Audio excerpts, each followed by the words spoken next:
तुम्हाला सुद्धा पौष्टिक आणि पोटभरीचा खायचा आहे आणि माझ्यासारखा कंटाळा येतो का कधी कधी, तर या पद्धतीने मस्त मसाला दलिया एकदा करून पहा. पोटभरीचा, पौष्टिक आणि त्याचबरोबर पटकन होते.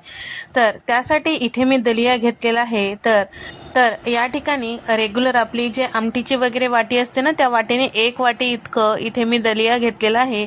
आणि त्याचबरोबर इथे मी साधारण पाऊण वाटी इतकं मुगाची डाळ घेतलेली आहे. तर या ठिकाणी आता मुगाची डाळ जी आहे पिवळी घेतलेली आहे मी. तर तुमच्याकडे जर सालीची मुगाची डाळ असेल तर आणखीन उत्तम आहे. तर स्वच्छ 2 ते 3 पाण्याने हे धुवून घ्यायचं आहे. तर मी इथे घेतलेल्या प्रमाणानुसार साधारण तिघांना पोटभर पुरेल इतकं हे मसाला दलिया तयार होतो. तर यासाठी काही भाज्या घेतलेल्या आहेत. तर इथे मी साधारण 1 कप इतकं फ्रोझन मटर घेतलेलं आहे, अर्धा कप इतकं बारीक चिरून घेतलेला कांदा, 2 मध्यम आकाराचे टोमॅटो बारीक चिरून घेतलेला आहे, थोडीशी कोथिंबीर आणि 5 ते 6 हिरव्या मिरच्या कट करून घेतलेल्या आहे. त्याचबरोबर साधारण 1 कप इतकं मी गाजराच्या फोडी घेतलेल्या आहे. तर यापैकी एखाद दुसरा नसेल तर काही हरकत, तर यामध्ये आणखीन एखाद दुसरी कोणती भाजी ॲड करायची असेल तर करू शकता. पटकन करायचं आहे आणि थोडं देखील मेहनत करायचं नसेल तर कुकरचा वापर नक्की करा. तर इथे मी कुकरमध्ये साधारण 5 ते 6 चमचे तेल टाकून घेतलेलं आहे आणि त्याचबरोबर यामध्ये टाकलेलं आहे 1 चमचाभर इतकं जिरे, 2 तमालपत्र तोडून टाकलेलं आहे, 1 दालचिनीचा तुकडा आणि घेतलेला कांदा हलकंसं रंग चेंज होईपर्यंत परतून घ्यायचं. फार लालसर करायची काही गरज नाही आहे. त्यानंतर यामध्ये जे भाज्या आहेत ते सगळ्या टाकून घ्यायचं आहे. तर तुमच्याकडे जर बटाटा आवडत असेल तर ते सुद्धा टाकू शकता, किंवा फ्लावर आवडत असेल तर तुम्ही फ्लावरची गोबी ते सुद्धा वापरू शकता.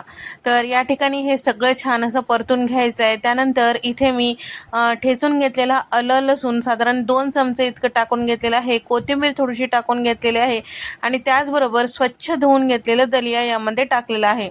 भाज्या थोड्याशा क्रंचीच ठेवायचा, अगदीच गाळ करायचा नाही, कारण आपण कुकरमध्ये शिजून घेत आहोत, त्यानंतर परत शिजल्या जातात, त्यासाठी थोडंसं परतून घ्यायचं. त्यानंतर यामध्ये आपले स्वच्छ धुवून घेतलेलं दलिया आणि मुगाची डाळ टाकून घ्यायची आहे, परतून घ्यायचं 1 मिनिटासाठी. गॅसचा फ्लेम कमी ठेवायचा. चमचाभर इथे मी धने पावडर टाकलेला आहे आणि त्याचबरोबर अर्धा चमचा गरम मसाला आणि सोबतच अर्धा चमचा हळद आणि चवीपुरतं मीठ टाकलेलं आहे. हे सगळे पावडर मसाले सुद्धा मिक्स करून घ्यायचं आहे.